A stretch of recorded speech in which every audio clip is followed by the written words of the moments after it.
Para realizar un diagnóstico preciso del estado del corazón de un paciente se le ha realizado un electrocardiograma. Cualquier especialista, aunque no haya visto al enfermo, es capaz, solo leyendo la gráfica del electrocardiograma, de detectar los problemas que tiene su corazón. Para ello es preciso conocer y dominar el lenguaje de las gráficas. En el eje vertical se representa la diferencia de potencial de los impulsos eléctricos del corazón, medidos en milivoltios, y en el eje horizontal el tiempo medido en segundos. Mirando uno solo de los múltiples aspectos de estas gráficas, su periodicidad, podemos determinar si una persona tiene un ritmo cardíaco normal o si, como muchos atletas, tiene bradicardia, es decir, un número muy bajo de pulsaciones por minuto, o si padece taquicardias, un número muy elevado de pulsaciones. La ruptura de la periodicidad en los electrocardiogramas es el indicador de problemas más serios. Uno de estos problemas son las arritmias. La forma de la gráfica permite al médico detectar el origen y la localización del problema, e incluso su gravedad, haciendo posible realizar diagnósticos precisos. Las gráficas, en este caso, contribuyen a salvar muchas vidas. El lenguaje de las gráficas es, en la actualidad, el lenguaje más universal. Si echamos una ojeada a distintos periódicos de diversos países, encontraremos en todos ellos gráficas similares que nos informan de los temas más dispares. Incluso sin conocer el idioma en el que se da la información, cuando nos encontramos ante una gráfica no nos resulta complicado descifrar su mensaje. Las gráficas no se utilizan solo en matemáticas, las encontramos en campos tan poco afines como la economía, la sociología, la medicina, la física, la política y hasta en el deporte. ¿A qué se debe esta proliferación? Ante todo, una gráfica es capaz de ofrecer un gran volumen de información, tanto numérica como cualitativa, de una manera global, es decir, de un simple vistazo. Veamos esta pirámide de población de nuestro país. Utilizando muy pocos números, podemos extraer una gran cantidad de información sobre las características de la población española. En primer lugar, se observa, mirando la parte inferior de la gráfica, una fuerte caída de la tasa de natalidad en las últimas 2 décadas. Si miramos la parte superior, veremos que las mujeres españolas viven más años que los hombres.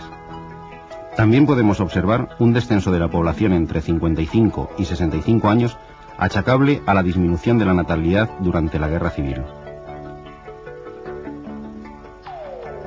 Esta otra pirámide representaría la población del año 2020 si se mantienen las tendencias actuales. La población con edad inferior a 50 años ha disminuido de forma notable. En cambio, el número de personas de edad superior a 50 años es comparativamente mucho mayor. Pero sobre todo, las gráficas nos informan de una manera clara y sencilla del desarrollo de procesos dinámicos y de movimientos en el tiempo. En esta gráfica aparece un resumen del índice de precios al consumo en nuestro país del año 1995. La gráfica nos brinda una información clara de la evolución del IPC, pero nos permite al mismo tiempo extrapolar resultados hacia el futuro, es decir, hacer previsiones analizando las tendencias globales de la gráfica.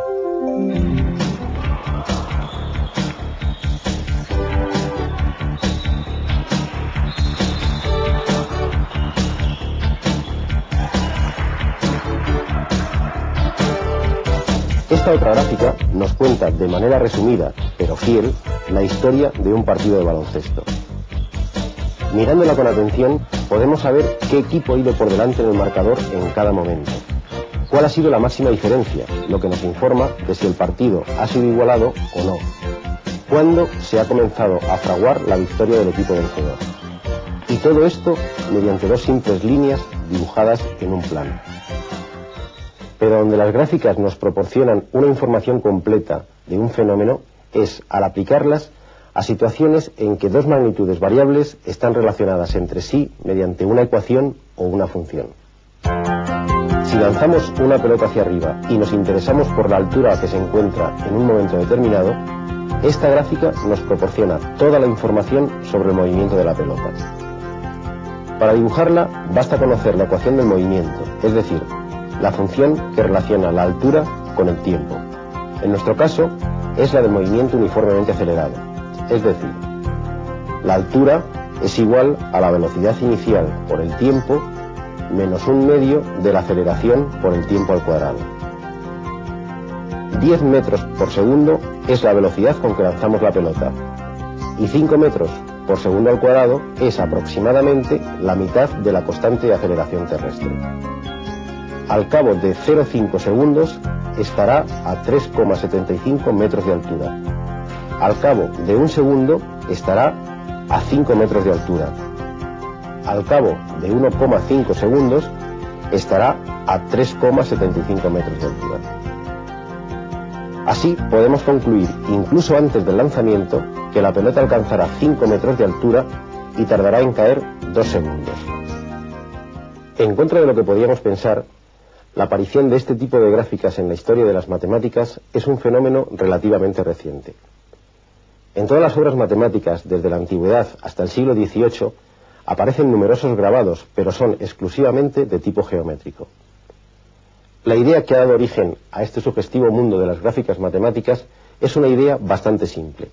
Se nos podía haber ocurrido a cualquiera de nosotros. Sin embargo, se les ocurrió a dos genios franceses, que curiosamente no eran matemáticos profesionales. Uno de ellos, Pierre de Fermat, era abogado, y el otro, René Descartes, era abogado, físico y filósofo. Ellos son los padres de la geometría analítica. En su intento de aplicar las potentes herramientas del álgebra, las ecuaciones, al estudio de las curvas, descubrieron, casi sin darse cuenta, los sistemas de coordenadas. La genial idea es esta. Si trazamos dos ejes, a cada punto de un plano le podemos identificar mediante dos números, que son sus coordenadas. Si las dos coordenadas de una serie de puntos están relacionadas mediante una ecuación, entonces los puntos dibujan una línea, que puede ser recta, pero que en general será una curva. Por ejemplo, si x representa la primera coordenada e y la segunda de cada punto, y la ecuación que la relaciona es y igual a 2x más 3, para cada valor de x tendremos un valor de y. Si representamos los puntos que vamos obteniendo, tendremos esta línea recta. Si la ecuación es y igual a x al cuadrado menos 2x más 1, obtendremos esta curva que es una parábola. Esta circunferencia tiene por ecuación x al cuadrado más y cuadrado igual a 4. Esta elipse, x cuadrado partido por 4 más y cuadrado partido por 9 igual a 1.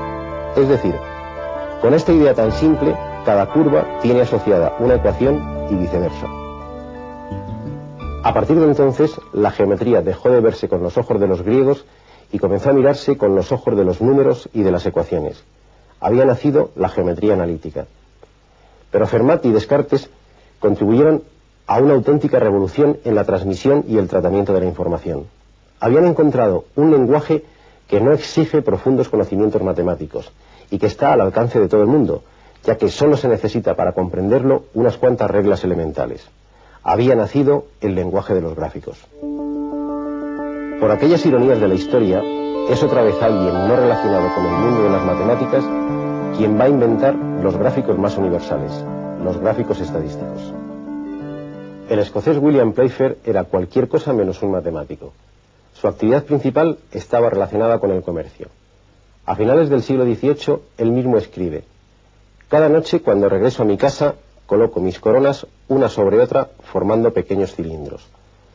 Al final de la semana, observando estos cilindros, puedo decir a simple vista qué día he ganado más».